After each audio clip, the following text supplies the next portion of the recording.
All right, so attacking the turtle.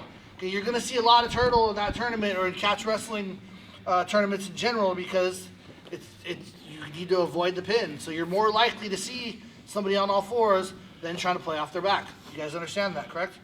Jump all, wake up, bro. I'm here with you. I'm tired too, man. I know. I'm tired, but we can take a nap together. I'll be Big Spoon.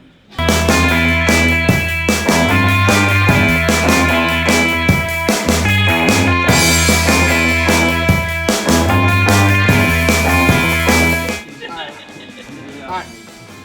So I'm watching you guys so I can like this. I did the same thing this morning. I just wanted to see like what everybody was going to attempt to do to try and attack the turtle. So I saw a little bit of Nelson's in this class. The morning guys, they were fucking stoned and half asleep. They really weren't doing shit except humping each other's legs. But we still had a good class. I saw a little bit of Nelson's in here. I saw some ankle picks for sure.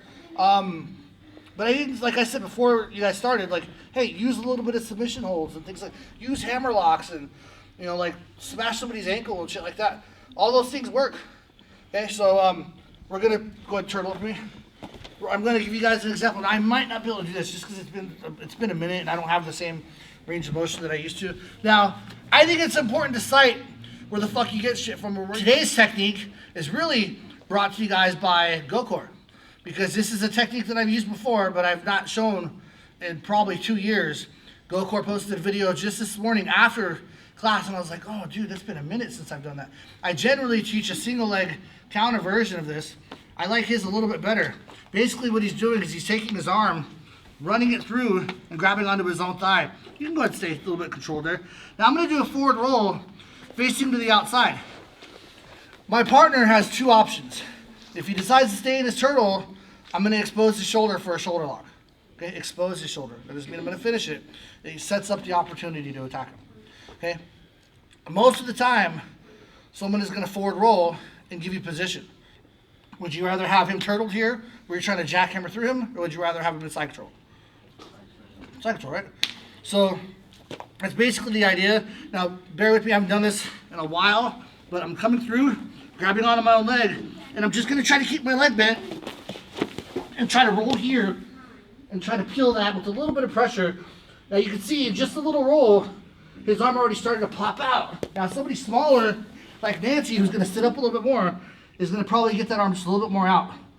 Okay? And then part two is I'm not reaching really deep because I got little fat legs. So actually, I'll probably have Renee do this to him, because I think Renee can make this look really pretty. But basically from here, you can see his shoulder is exposed. Now, I could get like a little chicken wing figure four, I could hammer lock him, or I could just grab onto his shoulder and try to run it there as a hammer lock. If he forward rolls, go ahead, forward roll. Okay. There's my side control. So Renee, if you want to come do this really quick, you got lankier legs than me, so I think it'll just look a little bit better.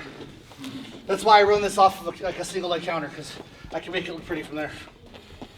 So reach your arm through and just grab deep onto your thigh. Let's see, boom, there it is. Easy exposure. He rolls, side control. One more time. Just change angle. Point your head this way this time. There you go. So reach through the arm, grab your own thigh. Forward roll facing away, shoulder pops out. Look at that's beautiful, man. Absolutely beautiful. Now go ahead, forward roll. Get position, and there it is. Now, if you're short and chubby like me, it might not look as pretty, but it still sets up the arm. Here's what's saving Luke right now, is that I'm doing a controlled roll. And same thing with him, he's doing a control roll. If I roll at like full force, I'm gonna take his arm with me. So that's the one thing that the big guys have to look out for, like we create a little bit more momentum. So when Harley's doing this, slow your roll. Because it's harder for us to stop, you know what I'm saying? And he's got a little bit quicker brakes than we do. So it's like slamming the brakes on a fucking semi. We're still gonna hit some shit. So just, you smaller people, hit the brakes. Bigger guys, hit the fucking brakes. Don't take their shoulder past the normal range of motion. After you've gotten there and their shoulder is exposed, allow your partner to do another forward roll, and then get side control from there. Does anybody need to see this again? One more time, let's do it one more time, please.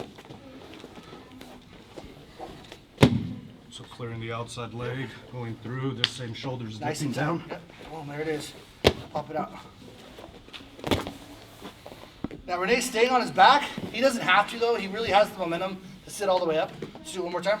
I'm gonna roll through. Yeah, roll through and sit up. You're gonna get to your knee or whatever you can do. Okay, that's where I'd like you guys. Now, if you got a belly, not as easy. Get a little bit more momentum. Find that sweet spot where you can hit the brakes. So, any questions? Let's hit it.